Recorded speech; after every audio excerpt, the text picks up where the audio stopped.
എല്ലാവർക്കും നമസ്കാരം. വളരെ സിമ്പിളായ മറ്റൊരു കറിയാണ് ഇന്ന് നമ്മൾ ഉണ്ടാക്കാൻ പോകുന്നത്. അതിനായി 100 ഗ്രാം പരിപ്പ് കഴുകി വച്ചിട്ടുണ്ട്. അതിലേക്ക് 2 തക്കാളി, 3 പച്ചമുളക്, അല്പം ഉപ്പ്, മഞ്ഞൾപ്പൊടി, 1 കപ്പ് വെള്ളം എന്നിവ ചേർത്ത് കുക്കറിൽ വേവിക്കാൻ വെക്കാം.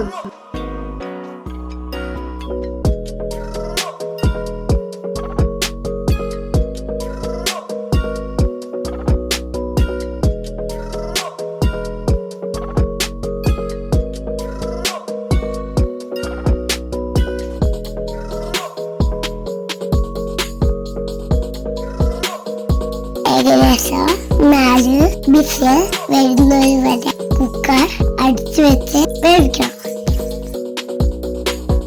4 വിസിൽ ആയതിനു ശേഷം തീ ഓഫ് ചെയ്യാം.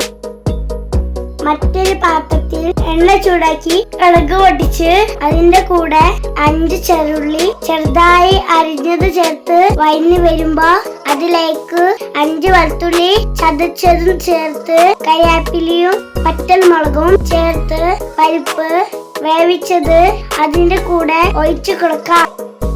ഇതെല്ലാം കൂടെ ഒന്ന് തിളച്ചത് ശേഷം കറി ഓഫ് ചെയ്യാം. ഏകദേശം 10 മിനിറ്റെങ്കിലും ഇങ്ങനെ മൂടി വച്ചത് ശേഷം ഇളക്കി യോജിപ്പിച്ച് വിളമ്പാം.